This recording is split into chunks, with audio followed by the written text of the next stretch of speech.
Graças a Deus. Cumprimento os irmãos com a paz do Senhor. Convido os irmãos a abrir as vossas Bíblias no livro do profeta Abacuque, capítulo de número 3, versículo de número 1 a seguir. Abacuque, capítulo 3, versículo 1 a seguir. Acompanhem comigo a leitura da palavra, que diz assim: Então o profeta Abacuque fez a seguinte oração, em estilo, isto é, sob forma de cântico de confissão: Ó Senhor, eu ouvi falar da tua fama e tremo diante dos teus atos, Senhor. Realiza de novo em nossos dias as mesmas obras maravilhosas que fizestes no passado. Faze-os conhecidas por todos também em nossa época. Ainda que estejas irado, lembra-te da tua misericórdia. Deus veio de Temã, o santo veio do monte da região das cavernas. Louvado seja o nome do Senhor. Quero trazer um breve tema sobre esta mensagem: por que tarda o avivamento? Nós sabemos que grandes eventos históricos já vêm sacudindo o mundo pouco antes deste livro ser escrito. Israel, aqui, a nação do norte, ela foi levada para Assírio, para o cativeiro, pelo poder da Assíria, mas o poder poderoso da Assíria, ele foi subitamente esmagado. Os egípcios haviam sido esmagados pelos caldeus. Portanto, surgiria então uma nova potência mundial, e Judá encontrava-se entre as suas vítimas principais dessas potências. Nabucodonosor, ele estava então expandindo o seu poder.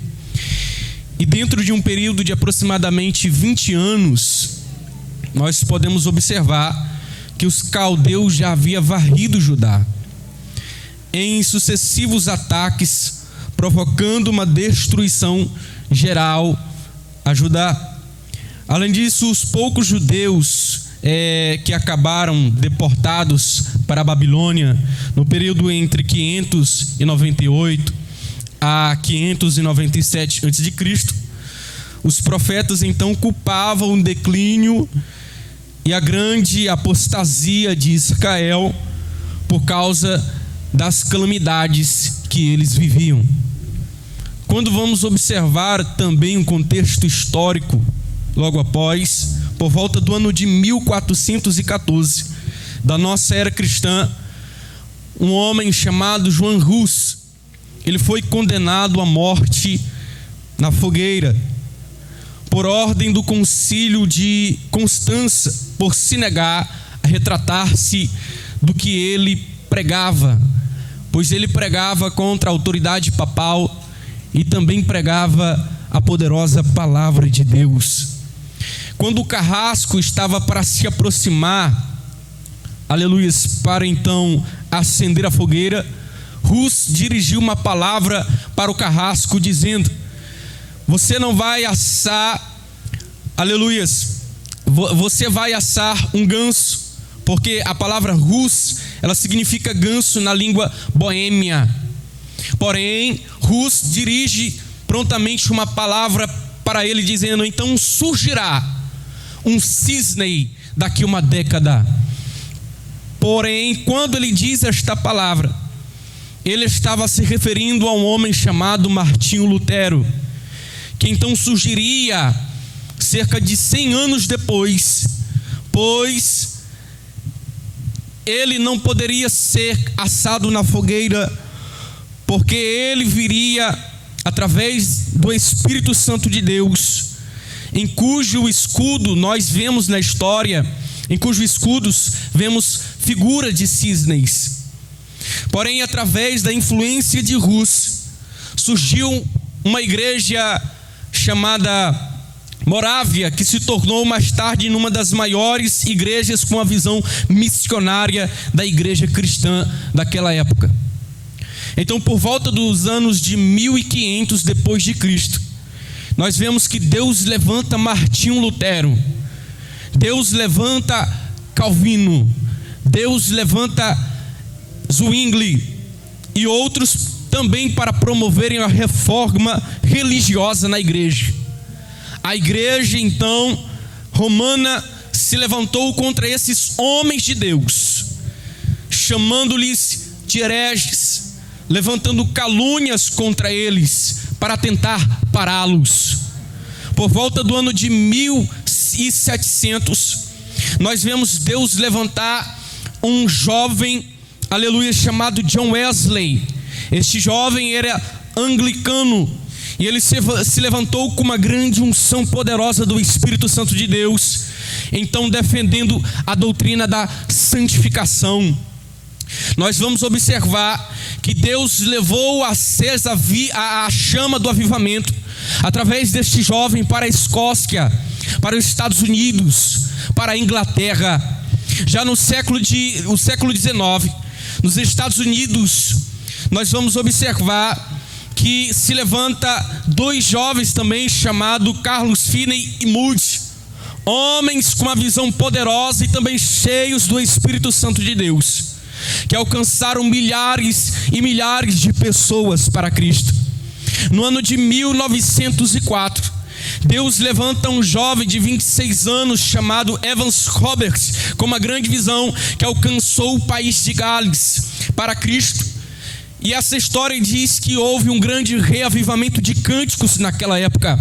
Foram tão assombrosos os efeitos do reavivamento que o país de Gales foi tão ansiosamente alcançados milhares e milhares de pessoas. Foi tão estrondoso esse reavivamento que os negócios, aleluia, das bebidas, dos bares, dos negócios de jogos, eles tiveram que se fechar, porque não havia pessoas algumas para frequentá-los, porque eles foram reavivados pelo poder do avivamento.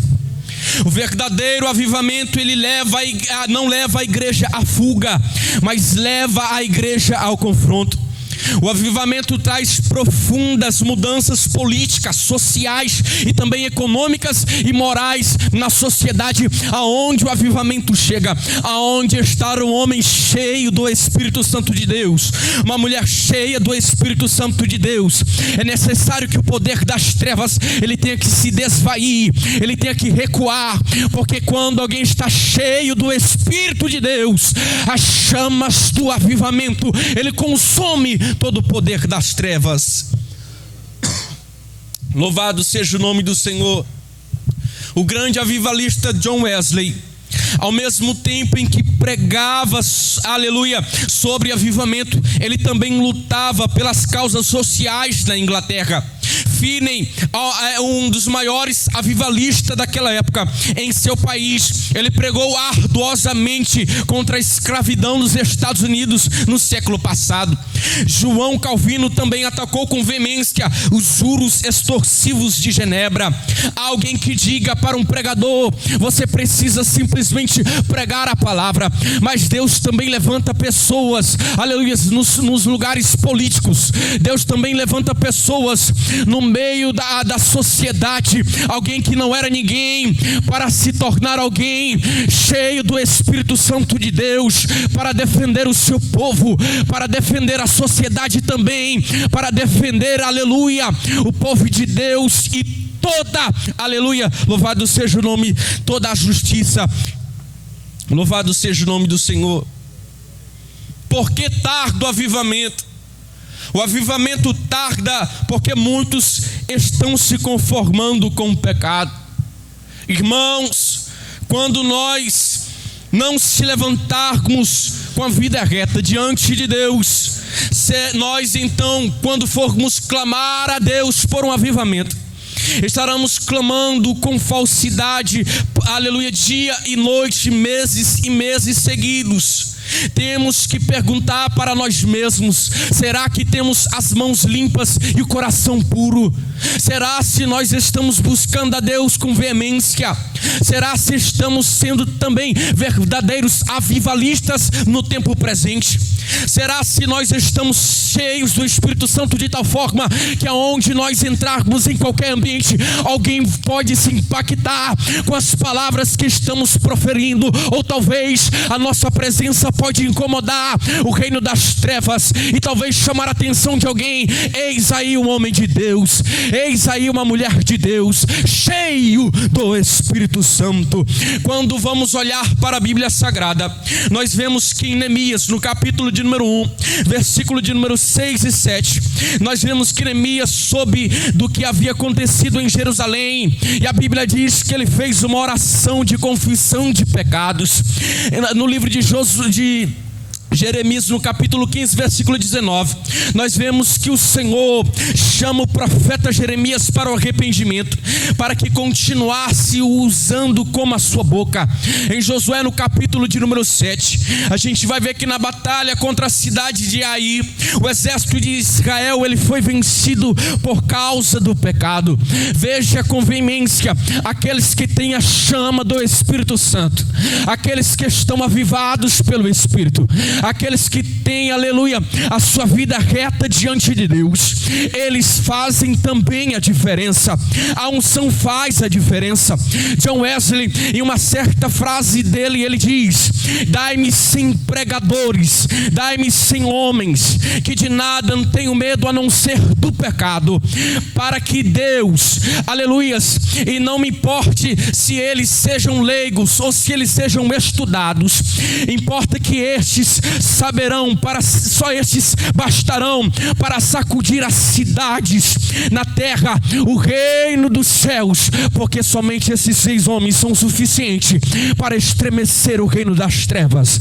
Será se tem alguém aqui nesta noite que estremece o reino das trevas? Será se tem alguém aqui nesta noite que tem coragem para se levantar também como um avivalista?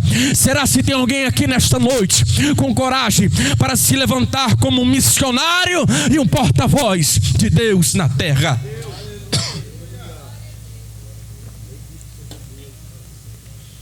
Por que tarda o avivamento? O avivamento tarda porque não há mais zelo pela oração. Todo declínio ministerial, ele começa com a negligência da oração, com a falta da oração. Finney, ele diz que sem oração, as lágrimas não podem haver mudança na igreja. Sem a oração, nós não podemos ter intimidade com Deus.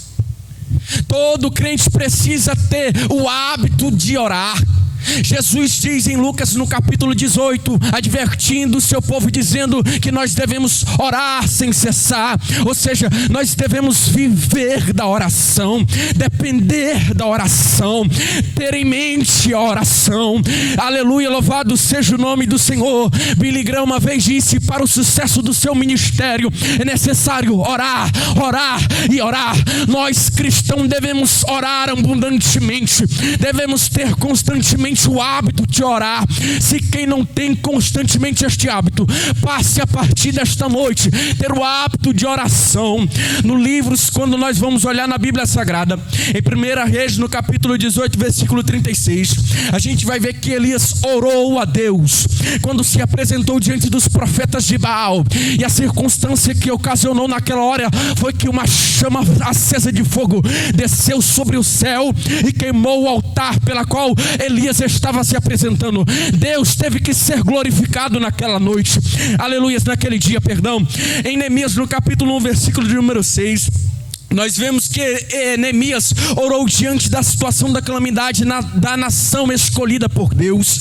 João, no capítulo 11, versículo 41 e 42, a gente vai ver que o próprio Senhor Jesus orou diante da sepultura de Lázaro, e a Bíblia diz que Lázaro ressuscitou. Quem ora tem a vida avivada, quem ora tem intimidade com Deus, quem ora tem poder para estremecer os céus, quem ora tem poder para estremecer o reino das trevas. Quem ora não significa super espiritualidade, mas que depende de Deus, vive por Deus, anda com Deus. Louvado seja o nome do Senhor. John Wesley, ele disse: Deus não faz nada a não ser em resposta da oração. Quer ver Deus responder? Você basta orar. Eu fico encabulado com esses crentes que toda hora quer ver Deus falar, ver pregador revelar. Abre a tua Bíblia que Deus vai falar com você. Dobre o teu joelho no teu quarto e Deus vai falar com você. Porque tarda o avivamento. O avivamento tarda porque muitos estão vivendo o evangelho de superficialidade. Um escritor chamado Chandwick, ele disse: a pior maldição que um povo pode sofrer e ter em uma religião movida à base de meras emoções e também sensacionalismo. A ausência da realidade espiritual já é uma grande tragédia. Mas o aumento da falsa espiritualidade, ele é também um pecado mortal. Nós não devemos viver na superficialidade. Deus não te chamou para viver na mesmice. Deus não te chamou para viver na superficialidade. Deus te chamou para você viver o máximo. Deus te chamou para você ter, aleluia, se levantar como profeta na terra. Deus te chamou para viver uma maior experiência com Deus. O que não falar de Isaías, que teve uma experiência com Deus.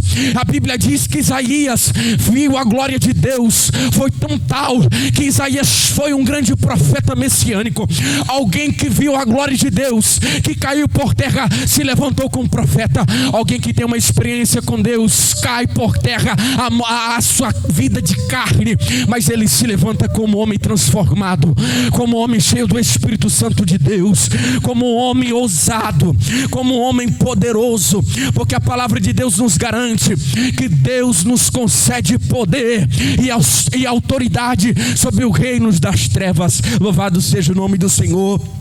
Quando olhamos para a palavra de Deus, no Salmos de número 80, verso de número 3, a gente vai ver que o salmista Asaf, ele clamou a Deus por restauração. No versículo de número 18, a Bíblia diz que ele pediu que os vivificasse. Isaías, no capítulo 64, versículo de número 2, a Bíblia diz que Isaías diz que nós devemos ser inflamados pelo fogo de Deus.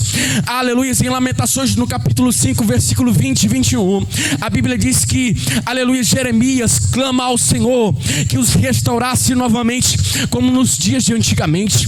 Em Gálatas, no capítulo 2, versículo 20, a gente vai ver o apóstolo Paulo, aleluia, dizendo que convicção que não vivia mais na carne, mas sim no Espírito Santo de Deus. Quem aqui nesta noite quer ser inflamado pelo fogo de Deus? Quem aqui nesta noite quer ser cheio do Espírito de Deus? Eu te convido a clamar por um avivamento espiritual, por um renovo espiritual. Eu te convido a clamar pela presença de Deus, por uma restauração da nossa alma, por uma restauração do nosso eu, porque todavia nós podemos andar por estas ruas, o pecado está aos nossos olhos, debaixo de nosso nariz. Ao abrir o celular, nós se deparamos com o pecado. Ao andar sobre as ruas, nós se deparamos com o pecado. Ao estar no trabalho, nós se deparamos com o pecado. Somente a graça de Deus, para que ela possa ter misericórdia, somente a graça de Deus é que nos sustenta o teu ministério, o meu ministério, a nossa vida. É por isso que nós não fomos destruídos, porque a graça de Deus está sobre nós. Avivamento, irmão, não começa com conforto, não. Avivamento começa com insatisfação. Avivamento começa com humilhação. Avivamento começa com lágrimas e não com risos. Enquanto a igreja estiver com a síndrome da igreja de Laodiceia, satisfeita consigo mesmo, não haverá esperança de avivamento. Eu quero te contar uma história. Uma certa cidade pequena, ali nesta cidade pequena tinha uma pequena igreja que pregava há uma década. Enquanto eles pregavam a palavra de Deus, nada de novo acontecia naquela igreja. É tão tal que os pecadores que viviam naquela região, eles não foram atraídos pelaquela igreja, porque não viam nada de novo. Mas porém, do lado da igreja morava um ateu. Os irmãos daquela igreja, eles viviam uma vida superficial, eles viviam uma vida medíocre, sem unção espiritual, sem intimidade com Deus. Até que um certo momento a igreja começou a pegar fogo, e os irmãos começaram a se ajudar para que essa chama se espalhasse por toda a igreja. E de repente uma senhora avistou o vizinho que morava do lado, era o ateu, ele estava dentro da igreja, e ela chegou perto dele e disse: olha, o senhor aqui, o senhor nunca veio nesta igreja. Ele olhou para ela e respondeu: também nada de novo aconteceu, também a fogo nenhum se acendeu sobre esta igreja. Ele foi atraído pelo fogo do Espírito Santo de Deus. Não é o meu talento, não é o teu talento, não é o meu cantar, não é o teu pregar, é a graça de Deus que está sobre a nossa vida, é a chama do Espírito Santo de Deus. Nós precisamos ser transbordados aqui, cheios aqui, para quando sairmos lá fora, transbordarmos de unção e eles serem impactados com a glória de Deus. Louvado seja o nome do Senhor. Porque tarda o avivamento? O avivamento tarda porque as pessoas estão criando raízes profundas nesta terra e estão perdendo interesse pelo céu. O salmista de número 42, verso 1 e 2, a Bíblia vai dizer que os salmistas declararam as suas necessidades pela presença de Deus. Atos, no capítulo de número 20, versículo 24, Paulo então declarou que a sua vida era preciosa, contando que se cumprisse o seu chamado. Em 2 Coríntios capítulo 4, versículo 18, Paulo escreve aos coríntios exortando a buscarem as coisas que são do alto. Em Filipenses capítulo 3, versículo 14, Paulo vai escrever aos filipenses para que eles corressem para o alvo, para o prêmio da soberana vocação de Deus em Cristo Jesus. A palavra de Deus, ela é a bússola para que nós possamos alcançar um verdadeiro avivamento. Nós não podemos criar raízes nesta terra, porque a gente não é daqui. Nós andamos aqui, trabalhamos aqui, temos as nossas famílias aqui, mas a nossa morada é lá no céu de glória. Nossa habitação natural não é aqui, mas é no céu de glória. Eu não sou daqui, você não é daqui. Meu irmão, deixa eu te dizer uma coisa: não se espante e também não se escandalize. Pegue na tua roupa agora, eu vou fazer uma simbologia. Segura a tua roupa aí agora. Me perdoe pelo que eu vou te dizer. Agora fale com a tua roupa e diga: roupa, eu vou, mas tu fica. Os bens materiais vão ficar, mas você vai. A tua roupa vai ficar, mas tu vai. O que é mais precioso para muitos aqui na terra vai ficar, mas o que importa para Deus é alguém com o coração aberto, com o coração sincero, cheio da presença de Deus. Deus não quer que você crie raízes aqui na terra. Deus quer que você crie tesouros nos céus, que seja inflamado pelo Espírito Santo de Deus, que não se conforme com o pecado, que se levante como profeta e pregue por aí nesta cidade, nas ruas, nas escolas, nos trabalhos. Deus quer que você faça a diferença com aonde é que você vá. Louvado seja o nome do Senhor. Fique de pé. Deus está buscando homens e mulheres de Deus, cheios do Espírito Santo, para que possam incendiar este mundo através do Espírito Santo de Deus. Precisamos mais do que nunca ser contagiados por este fogo divino e transformar também esta chama do avivamento ao mundo, para que ele veja que Deus ainda salva, que Deus ainda existe, que ainda há solução. Deus quer te levantar como profeta. Nós sabemos que dias são maus, dias são difíceis sobre a face da terra por causa do pecado. Isso já não é mais novo, não. Mas eu quero te dizer, se há alguém aqui com o coração aberto, que queira ser um instrumento de Deus, para ser incendiado, para sacudir as cidades, para sacudir aonde quer que você vá, no ambiente em que esteja, devemos estar sempre conformados com o pecado. Aleluia.